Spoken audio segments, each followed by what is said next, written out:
Damai sejahtera Allah yang melampaui segala akal. Itulah yang memelihara hati dan pikiranmu. Di dalam nama Kristus Yesus Tuhan kita. Amin.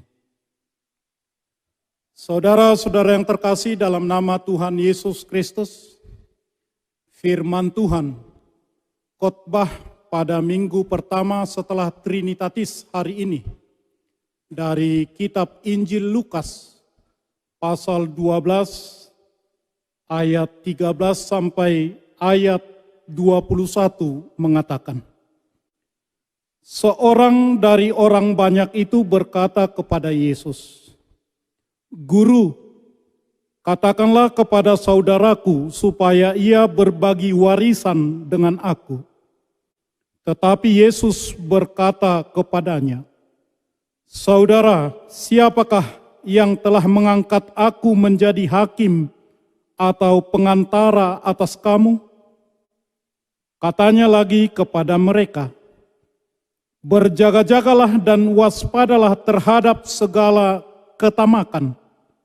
Sebab walaupun seorang berlimpah-limpah hartanya, hidupnya tidaklah tergantung daripada kekayaannya itu. Kemudian ia mengatakan kepada mereka suatu perumpamaan. Katanya, ada seorang kaya, tanahnya berlimpah-limpah hasilnya. Ia bertanya dalam hatinya, apakah yang harus aku perbuat? Sebab aku tidak mempunyai tempat di mana aku dapat menyimpan hasil tanahku. Lalu katanya, inilah yang akan aku perbuat. Aku akan merombak lumbung-lumbungku dan aku akan mendirikan yang lebih besar. Dan aku akan menyimpan di dalamnya segala gandum dan barang-barangku. Sesudah itu aku akan berkata kepada jiwaku, jiwaku, ada padamu banyak barang, tertimbun untuk bertahun-tahun lamanya. Beristirahatlah, makanlah, minumlah, dan bersenang-senanglah. Tetapi firman Allah kepadanya, hai engkau orang bodoh, pada malam ini juga jiwamu akan diambil daripadamu, dan apa yang telah kau sediakan, untuk siapakah itu nanti? Demikianlah jadinya dengan orang yang mengumpulkan harta bagi dirinya sendiri, jikalau ia tidak kaya di hadapan Allah. Demikian firman Tuhan. Saudara-saudara yang terkasih, seorang raja terkenal di Makedonia, Alexander Agung namanya. Dia terkenal sebagai sang penakluk, memiliki kekuasaan yang tidak tertandingi pada zamannya. Suatu hari dia sakit keras. Dia berkata kepada dokter yang merawatnya, ambillah separuh dari kekayaanku, tetapi hantarkanlah aku sebentar saja untuk bertemu dengan ibuku. Lalu sang dokter menjawab raja tersebut, walaupun seluruh harta dari tuanku berikan kepada saya, tak satu tarikan napas pun bisa saya tambahkan kepada tuanku raja. Mendengar jawaban sang dokter tersebut, raja berlinang air mata dan dia melanjutkan perkataannya. Dokter, jika tiba saatnya nanti saya harus diantarkan ke tempat peristirahatan terakhir dan saya diarak-arak ke sana, katakanlah kepada para pembawa saya ke tempat peristirahatan terakhir, ketika di peti mati, tangan kiri dan kanan saya dibuat keluar.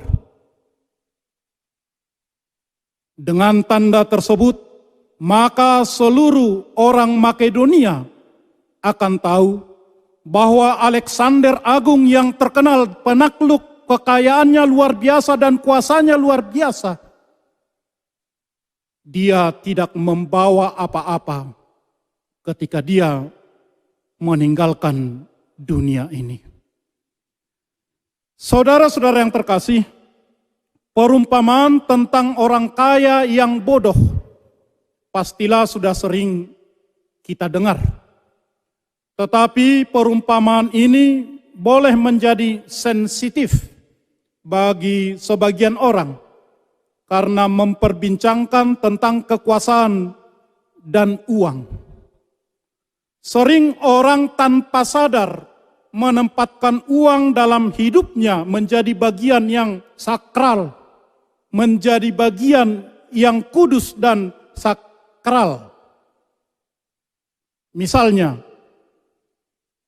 ketika seseorang bertanya kepada kita tentang anak, tentang keluarga, tentang pekerjaan, kita tidak akan sungkan-sungkan menjawab dengan bergembira. Tetapi ketika seseorang bertanya kepada kita tentang besaran gaji atau tentang besaran tabungan yang kita miliki, pastilah itu membuat kita tersentak, atau mungkin secara refleks kita mencoba mengalihkan topik pembicaraan tersebut. Saudara-saudara, peran gereja dalam membekali, mengarahkan anggota jemaat dalam menggunakan uang dan kekuasaan sangatlah penting, supaya masing-masing menggunakannya sesuai dengan firman Tuhan, sesuai dengan Alkitab. Ada beberapa pendapat tentang uang. Yang pertama yang mengatakan bahwa uang itu netral. Orang yang memiliki dan yang menggunakan uang itulah kadang-kadang menjadi dikuasai oleh uang tersebut. Dia mencintai uang secara berlebih dan menimbulkan masalah. Yang kedua, uang pada dirinya sendiri sudah mempunyai potensi yang menghancurkan, sehingga siapa saja yang memiliki uang, kalau tidak waspada, kalau tidak berjaga-jaga, dia boleh menjadi hamba dan uang menjadi tuannya. Saudara-saudara, ada cerita tentang suami istri, di mana si suami sering pulang larut malam ke rumah karena takut dengan istri yang galak. Sehingga untuk menghindar dengan kegalakan istri, dia berlama-lama berbicara, berbincang dengan teman di kedai. Karena setiap pulang si istri selalu meminta, selalu menuntut uang dari sang suami dan mengatakan jangan pulang ke rumah kalau tidak membawa uang. Karena itu si suami selalu menghindar. Dia berlama-lama di kedai. Suatu hari si suami kelaparan dari tempat kerja. Dia pulang lebih awal dan dia mengetok pintu rumah yang terkunci. Tok, tok, tok, ma, buka pintu. Lantas si istri mendengar, di luar kalau tidak membawa uang. Si suami bersabar, dia mengetuk dan mengetuk, ma, buka pintu. Istri tetap mengatakan, di luar saja kalau tidak membawa uang. Lantas suami mencoba cara yang lain. Tok, tok, tok. Ma, buka pintu. Saya takut begal. Ini ada uang di tas. Bapak ada uangnya. Langsung sang istri membuka pintu tersebut. Saudara-saudara, tentu kalau seperti itu hubungan suami istri, pastilah menjadi sebuah ancaman untuk ketahanan keluarga tersebut. Saudara-saudara, pernahkah kita masing-masing mengevaluasi diri kita?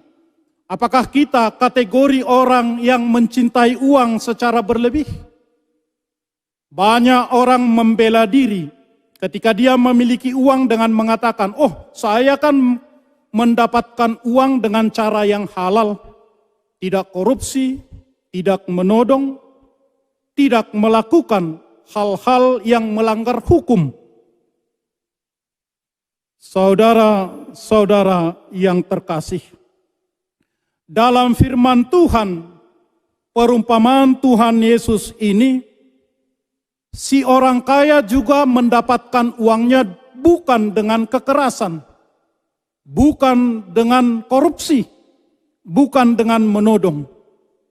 Yesus mengatakan bahwa dia mendapatkan kekayaannya dengan kerja keras dan hasil dari perkebunannya berlipat ganda. Namun dari perumpamaan Tuhan Yesus ini menunjukkan seperti apakah ciri-ciri orang yang cinta uang. Pertama, orang yang tamak tidak pernah merasa cukup. Pasal 12 ayat 15 mengatakan, berjaga-jagalah dan waspadalah terhadap segala ketamakan. Orang yang tamak adalah orang yang tidak pernah puas. Lagi dan lagi dan lagi. Ada pepatah mengatakan bahwa dunia mencukupkan kebutuhan setiap manusia yang hidup di dalamnya. Tetapi dunia tidak mampu mencukupkan kebutuhan seorang yang tamak. Saudara-saudara, dan kitab Amsal juga mencatatkan, si lintah mempunyai 2 anak perempuan, untukku dan untukku. Ada 3 hal yang tak akan kenyang. Ada 4 hal yang tidak pernah berkata cukup. Makanya lintah, dia kenyang dan pecah dulu, penuh dengan darah dan jatuh. Amsal 30 ayat 15. Begitulah orang yang tamak. Dia akan hancur oleh ketamakannya. Yang kedua, orang yang menempatkan uang pada posisi utama hidupnya. Orang yang hidupnya berpaut pada uang, uang penentu hidup matinya. Ayat 15b. Orang seperti ini berpikir bahwa segala sesuatunya bisa digantikan dengan uang. Baik kesehatan, baik kepintaran, baik masa depan. Segala sesuatu baginya bisa digantikan dengan uang. Ada beberapa cerita Alkitab yang menggambarkan kehidupan seperti itu. Misalnya kasus Gehazi, ketika ia menginginkan harta Naaman yang seharusnya diberikan kepada Elisa, ia menipu supaya harta tersebut menjadi bagiannya, sehingga ia dihukum dengan kusta dan semua keturunannya menderita kusta. 2 Raja-Raja pasal 4. Demikian juga dengan Akan. Ketika ketamakannya ia dilempari dengan batu, sehingga semua keturunannya mendapat hukuman. Yosua pasal 7. Demikian juga dengan Judas Iskariot menjual Yesus. Ananias Safira tidak jujur karena ketamakannya, sehingga nyawanya diambil. Kisah Rasul 5. Saudara-saudara, demikianlah ketamakan sangat fatal. Sebab itu kita harus hati-hati dan waspada. Yang ketiga, orang yang tamak sulit untuk memberi, sulit untuk berbagi. Orang yang cinta uang tidak terpikir dan tidak berpikir untuk membagi apa yang dia miliki bagi orang lain. Sehingga Yesus mengingatkan, berjaga-jagalah dan waspadalah terhadap segala ketamakan, sebab walaupun seorang berlimpah-limpah hartanya, hidupnya tidak tergantung daripada kekayaannya itu. Saudara-saudara, ketamakan, cinta uang menghanguskan kita, mengancam kita. Betapa bahagianya jika kita orang yang mampu hidup dengan taat akan firman Tuhan. Dalam lembaran uang Republik Indonesia, di sana juga dituliskan, uang hanya sebagai alat tukar yang sah bagi rakyat Republik Indonesia. Uang hanya alat bantu. Alat bantu yang boleh manusia gunakan untuk mewujudkan saling bantu, saling tolong, saling berbagi. Uang bisa kita gunakan untuk mewujudkan pengasihan Tuhan dalam kehidupan kita masing-masing. Karena itu saudara-saudara, betapa penting bagi kita berjaga-jaga dan waspada supaya kita jangan menjadi orang yang tamak. Supaya jemaat gereja dimanapun berada jangan menjadi orang yang tamak akan uang. Mintalah dan mohonkanlah pertolongan Tuhan untuk memakai kekuasaan, untuk memakai uangmu seturut kehendak Tuhan. Amin. Marilah kita berdoa. Ya Tuhan Allah Bapa kami melalui Yesus Kristus, terpujilah Engkau. Ajarilah kami yang berdosa ini untuk menggunakan seluruh pemberian-Mu untuk mengasihi sesama, mengasihi seluruh ciptaan-Mu demi kemuliaan nama-Mu. Tolonglah kami, penuhilah kami dengan cinta kasih-Mu, walau di tengah penerapan new normal tatanan cara hidup baru, di tengah terpaan pandemi COVID-19. Tolonglah bangsa-bangsa di dunia, tolonglah Presiden kami Bapak Jokowi dan semua yang membantunya, TNI, Polri, para medis, sukarelawan, untuk kuat dan berhasil mengatasi kesulitan dampak COVID-19. Tolonglah para pelayan di gereja-Mu. Berilah kekuatan untuk hidup dan memberitakan Injil-Mu di tengah tatanan cara hidup baru. Hiburkanlah keluarga para korban coronavirus COVID-19 dimanapun mereka berada. Berilah setiap rakyat Indonesia hati yang mau taat kepada kebijakan protokoler kesehatan yang diterapkan pemerintah di tempatnya masing-masing. Ya Tuhan, kasihanilah kami, berilah kesembuhan kepada jemaat-Mu yang sedang dalam perawatan karena sakit.